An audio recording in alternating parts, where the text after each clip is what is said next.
Innalillahi wa inna ilaihi roji'un.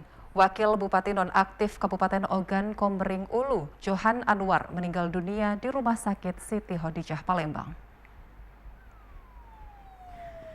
Johan Anwar meninggal dunia pagi tadi karena sakit paru-paru stadium 4 yang dideritanya. Johan Anwar kemudian akan dimakamkan di kampung halamannya di Batu Raja, Kabupaten Ogan Komering Ulu.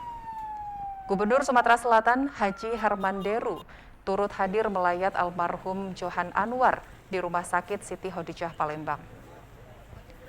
Sekitar pukul 15.42 waktu Indonesia Barat, jenazah almarhum Johan Anwar tiba di Batu Raja dan disolatkan di Masjid Muhammadiyah Dusun Batu Raja, kampung kelahiran almarhum. Almarhum Johan Anwar akan dimakamkan di TPU Tanjung Baru.